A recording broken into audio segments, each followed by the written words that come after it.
Hello বন্ধুরা, কেমন আছেন আপনারা? আশা করি ভালো আছেন। টেক কলেজে আপনাদের সবাইকে স্বাগত। ড্রিম ইলেভেনে কি টিম বানাতে চান?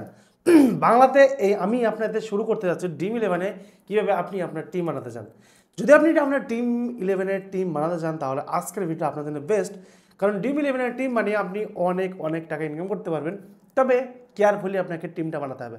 সর্বপ্রথম আপনাকে যে জিনিসটা ট্রাই করতে হবে, দেখুন আজকের যে খেলাটা 14 নম্বর খেলা, আরসিবি ভার্সেস জিটি, মানে গুজরাট টাইটান্স এবং সেই সাথে রয়্যাল চ্যালেঞ্জার ব্যাঙ্গালোরের খেলা।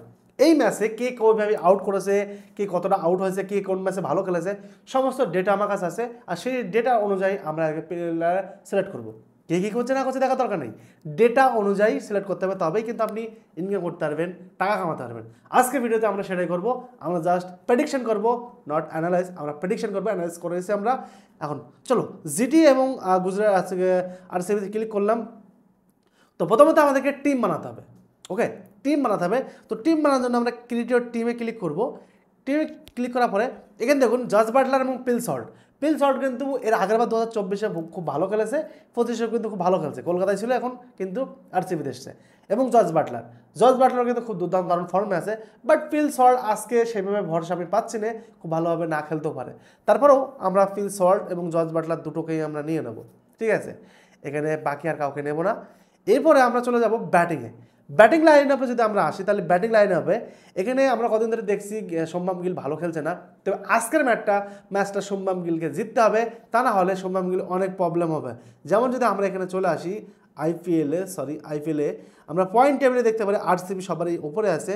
এবং দেখুন এখানে জাস্ট 1 সেকেন্ড, গুজরাট আমি মনে করি নিচেই আছে। দেখুন গুজরাটও কিন্তু দুটোই, একটা হেরেছে এবং একটা জিতেছে, এবং আরসিবি একে আছে। তো গুজরাট চেষ্টা করবে আজকের ম্যাচটা তারা জেতার জন্য, কারণ তারাও কিন্তু উপরে যাওয়ার চেষ্টা করবে, না হলে কিন্তু আরও নিচে লেবে আসবে। তো শুভমান গিল ভালো খেলতে পারে, ওটা আমরা পরে সিলেক্ট করবো। প্রথমত আমরা চাইবো বিরাট কোহলিকে সিলেক্ট করতে। আর বিরাট কোহলি কিন্তু দুর্দান্ত দারুণ আইপিএল খেলে, প্রতি বছরে খেলে। তো এই জন্য আমরা বিরাট কোহলিকে সিলেক্ট করে নিলাম। এরপরে সাই সুদর্শন ভাই, এর কথা বলতে হবে না, একে নিয়ে নিতে হবে। দরকার আপনি ক্যাপ্টেন, ভয়েস ক্যাপ্টেন বানাতে পারেন একে। রজত পাটিদার, একেও নিয়ে নিন। ব্যাস আমাদের এখানে 3 থেকে না ব্যাটিং হয়ে গেছে।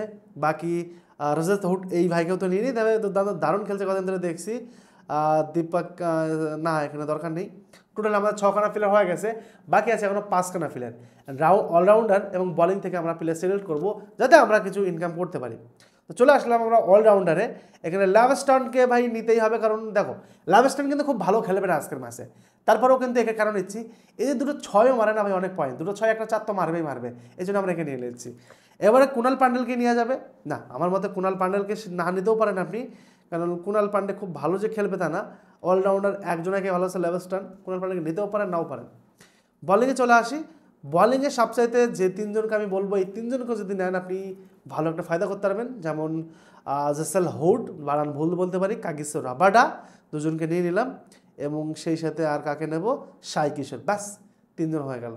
বাকি ওভারঅল আমাকে 1খানা প্লেয়ার আমাদের থেকে গেল।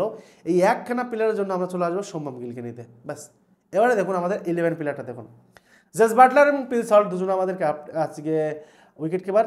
এবং 3খানা ব্যাটিং হয়েছে আমাদের, শুভমান গিল, বিরাট কোহলি, সাই সুদর্শন এবং রাজেশ পাটিদার এবং রাভেশ আছে। এবং অলরাউন্ডারে শুধু আছে লাভস্টন, জেসেল হুড বলিং, কাগিসো রাবাডা বলিং এবং সাই সুদর্শন। এখানে আপনি যদি বলেন যে ভৌম আছে ভুবনেশ্বর কুমার, তারপরে মোহাম্মদ সিরাজ এবং সেই সাথে রাশেদ খানেদেরকে কানে নেননি, ওদের থেকে এদের পারফরমেন্স অনেক বেটার, সবচেয়ে বেটার। আর জস বাটলারকে আউট করতে পারে এমন খুব বলিং কম আছে আজকের ম্যাচে, এই জন্য। আর কাগিসো রাবাডা কিন্তু বিরাট কোহলিকে আউট করতে পারে, বাট খুব বেশি টাইম পাবে না, কারণ প্রথম ওভারে আসবে, প্রথম ওভারে বিরাট কোহলি আউট হবে না, একটু টুকে খেলবে, এই কারণে কিন্তু আমরা নিয়েছি। এবং রাজেশ হুড কিন্তু মাঝখানে ওভারে আসে এবং যতটুকুনি খেলে দুর্দান্ত, আগের দিন কিন্তু দারুণভাবে খেলেছে। এবং সেই সাই সুদর্শনের কথা তো কিছু বলবো না ভাই, এ কী পরিমাণে খেলছে এখন আমরা সবাই জানি।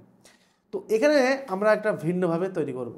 চলে আসি নেক্সট করার পাশে আমরা এখানে 5 লাইন আপ ব্যাকআপ করতে পারি, কারণ এখানে আমরা এখানে দেখে নিচ্ছি আমাদের সব কিছু ঠিকঠাক আছে কিনা। ওকে, দুর্দান্ত দারুণ।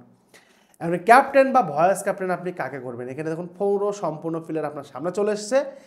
এখানে আমি আপনি যদি চান রিস্ক নিতে চান, তাহলে রিস্ক নিলে আমি বলবো লাভস্টনকে আপনি ক্যাপ্টেন বানান এবং সেই সাথে আপনি রাজেশ হুডকে ভয়েস ক্যাপ্টেন বানান। এই দুজনকে যদি আপনি ক্যাপ্টেন আর ভয়েস ক্যাপ্টেন বানান, তাহলে দেখুন একটা এখানে আছে আপনি রিস্ক নিচ্ছেন, যে ভয়েস ক্যাপ্টেন ক্যাপ্টেন এরা খেলতেও পারে নাও পারে, যদি খেলে তাহলে আপনি 1 কোটি, যদি না খেলে তাহলে আপনি 50 টাকা পাবেনই গ্যারান্টি। তো এখানে ক্যান্সেল করে দিয়ে আপনি যদি চান যে না এইভাবে রিস্ক নেবো না, তাহলে আপনি এক কাজ করুন, বিরাট কোহলিকে ক্যাপ্টেন দিন, ঠিক আছে, এবং সেই সাথে সাই সুদর্শন ভাইস ক্যাপ্টেন দিন, আর না হয়তো আপনি শুভমান গিলকে দিয়ে দিন। তবে শুভমান গিলকে নিয়ে আমি কোনো ভরসা পাচ্ছি না, শুধু একদিন ভালো খেলেছে, তারপরে বাকিরা খেলা করতে পারছে না। তো আপনি কি করবেন, শুভমান গিলকে নেবেন না সাই সুদর্শন নেবেন? আমার মতে সাই সুদর্শন ইজ দ্য বেটার চয়েস। তো সাই সুদর্শন নেওয়ার পরে আমরা এখানে সেভ করে দিচ্ছি। রিস্ক নিতে চাইলে আমি বলে দিয়েছি। তো এখানে আমাদের টোটাল টিমটা তৈরি হয়ে গেলো। এই ধরনের ভিডিও আমি আপনাদের নেক্সট টাইম দিয়ে যাবো। চ্যানেলটিকে সাবস্ক্রাইব করুন। দেখা হচ্ছে নেক্সট ভিডিওতে। ভালো থাকবেন। Bye bye.